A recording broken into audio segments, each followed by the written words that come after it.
welcome everybody to my channel, Henry S. And I wanted to film a different type of video for you today, but there was a reason I didn't film it. So I went to a local coin and stamp show at the fairgrounds here, and the event was well attended, but there weren't as many vendors, and there were some neat displays that they had last year and the year before, and they didn't have really any neat displays, and a lot of the cool things that I saw the previous times were just not there, so it wasn't worth filming anything. So I did get a few things, and the first thing I wanted to show you is kind of interesting here. The thing to know about coin books is if you're not a coin collector, or maybe you're just starting out, you get your coins put in a coin book and one of these little Whitman type albums, little blue books or green or whatever, Reader's Digest type thing, and they cost you, anywhere between $2 and $10 for those things. So some of these other books may or may not have collectible value, but they sit on the shelf, and it doesn't matter how valuable they are, they sit there. So when you walk into this, it was pouring rain outside, by the way, but when you walk into the expo hall, the coin club there has a mountain of old supplies, used and otherwise, and you're like, well, what are you going to pay? It's like buying used baseball card supplies. What are you going to really pay, regardless of how much it originally cost?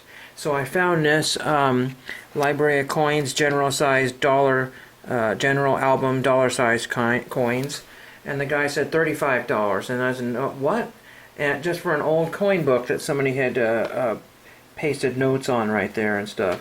And then he finally got down to $1, and I finally said, okay, fine.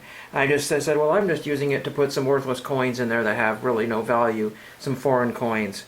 And I get home, come to find out this is a rare album that nobody really seems to want. I think I've seen somebody pay $25 for one of these, but it probably is in a little more unused condition than this one. I don't know. I've seen them list on eBay for darn near $100. So I have no idea, but it was sitting there on this table and nobody had looked at it. Nobody really seemed to even care. It just looked like an old book, and he said, well, what do you want to pay? I mean, you're supposed to come up with a price, because it was really irritating me, and then I almost didn't want to buy it because he was just kind of being a little irritating there. Before I forget here, this is kind of postal related here. I got one piece of mail, and I don't understand it at all. I sent a postcard request to Husley Post Office, find it on the internet, and it says Nixie, return to sender, not deliverable as addressed, vacant, sort in manual only, no automation. But and so it went to Alaska, but it has Mount Hood cancel, so I'm not really sure what that's all about. And I look up on the website, and it's got 4 or 5 stars, and who knows what it's listed as a post office, so I don't know what that means, vacant or what have you. So I just want to get that away, so I'll just ignore that post office. Then I went to another vendor, and he usually has postcards for me, but he had mostly postcards that were all used, and I didn't want to do that. And I didn't want to pay $1, $2, $3 for postcards, so I bought a few things. I thought they were going to be mostly 25 cents because he said these over here are 25 cents, but he came up with $3, and I guess I said, well, I just can't argue with that, I guess. We'll just do it. So I have, let's see if I can find the items here. I've got these 2 items here. This is canceled Grandin, Florida, 1956. It's just somebody's old envelope. It really has no value, so that probably should have been $0.25, but it wasn't. This one here has probably a value of a whole $1, maybe $2 on a good day. 1947, San Francisco, California. That's pretty neat. I like the stamp on there. It says first day issue. I thought he said the first day issues were covered, but whatever. I've dealt with him before, so he's always given me good deals, but I didn't find any today. And then I think I got 2 more items here. So this probably actually is worth $3 by itself. So like I said, I didn't break even. I just was penny pinching, because I had a lot of other things on my list. Take Me Out to the Ball Game, first day of issue, so that's really pretty neat. Could get anybody to sign that one. Didn't think of that when I picked that up, but that's really cool. And then Cruising the Mother Road, New Mex-Pex Station, November 2nd, 2013. This is not an envelope. Somebody made this, and there's a real stamp there. Unfortunately, I really would have liked to have that on an envelope, the realignment of Route 66. Because it's just a piece of cardboard somebody made that on, so that's kind of unusual. It's still cool though, but not as cool as I thought it would have been. and I got this sheet of stamps. Now I paid full value for it. That's one of the reasons why I went to this show. I thought these stamps were nice and colorful to use. These are Legends of American Music opera singers from the 90s. So that's really cool, full sheet. Some people collect these and keep them in mint. He said this was all overstock that he brought, and he had, and I quote, $60,000 or more worth of stamps.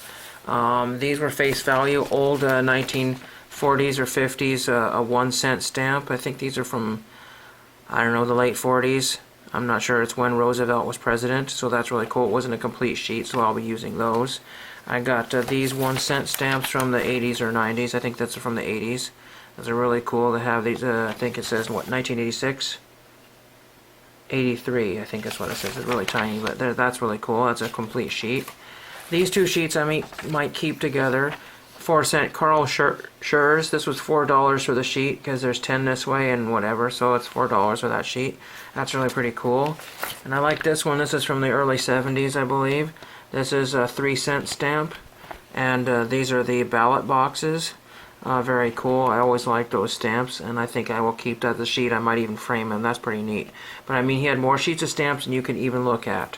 Then I got some of these typical 1-cent stamps. Some of the post offices will still have these. These are dated 2003, but for my letters, I like those. And then what else did I get from the coin show from that vendor? I got this here. I got a packet of stamps in a priority mail thing. $10, and it was $13.34 face. It cost me $3 to get in the show, so essentially I got these for face value. But anyway, so that was cool. All different kinds of stamps there, so that's pretty neat. Post office probably does not like him wasting their little things there for all of his inventory. That's too bad. And then, let's see, there's a couple more things here. I got a freebie. This is the Penny Lady advertisement. I just thought that was really cool. A little conglomeration of pennies there. Pretty neat. And that was in the free pile advertisement. And then there's a bad metal, copper and nickel. That's really cool. I got that. That was again on the free pile. I think it's talking about circulating contemporary and counterfeit U.S. coins. So that's pretty neat. I guess it's a special book, pre-order, coming 2019. So I just thought that was kind of a fun little thing there. And I've got some money here. We have for my Africa collection, which I'm closing in on. Botswana. It says $6 and it was half price, so it was actually $3. They had a junk bin of foreign currency for $2 a piece, but the local coin shop, not the one that closed, but another one, sells them for 50 cents a piece. And they're just the stuff that you find all the time. And to get this for $3 in perfect condition and have all the ratty folded in half and torn stuff for $2, that's a much better deal. And I also needed it, Botswana. So let's get in the tokens here, and you probably won't be able to see these very well, but I visit the token dealer every year, and this is a token for, Sequoia National Park. So that's really cool there, a little medallion there. Might have even been a medal with a ribbon. It's got some wear on it, so maybe somebody had it on a locket or a chain or something. This is cool, an old brass tag. No telling how old this is. The Newark Group, number 419. Could have been a bank or anything. That's my dime there. This one's out of Washington, Cheney, Washington, I think. A Barnhart and something or other. There's a hole drilled in it, and it's got the letter S drilled through it. That's pretty cool. We got a button here. This one says PCL. Whatever PCL is. Police collect lightly. I don't know. Or Portland Centennial Library. I don't know. But when I say it's a button, it's because I think there was a cover for this, and that was a center for it. So that's kind of neat. That's probably 1920s or so. This one here is a cardboard disc here. Good for 5 cents in trade, Milwaukee. 2009 Hewitt Julius Volkart or something. That's not from 2009, but that's pretty old. There's some other writing on the top there, a little stamp there. I got to read that. And then we have a few more here, and we'll be done. We have this 50-gallon release token. So that's kind of neat. I don't know what it's for, but I'll look into that. Some sort of corporation. Then I got these British tokens here. I think I may have actually had some of these before. I've seen these on the web, and I wanted to buy them, but they were a little bit much. These are some sort of zinc or metal steel tokens there that have been stamped out. there and there, and you can see 2 and 2D, so that's kind of cool. Those are old. I've got, for the Canadians, I got the Ottawa Police Department token for some reason. That looks older, don't know, could be from the 70s or it could be from the 50s, no idea. And last but not least, I have the CT Company tool check number 14525, so that's pretty cool. And I picked this up along the way at the thrift store, and I found the Oriole bird mascot, so that's really cool for the O's. That's pretty neat. I wonder if he does autographing, probably. And anything else to show here? Not really anything important. Oh, I did get one autograph yesterday I forgot to show, and it was Indy driver Dennis Firestone.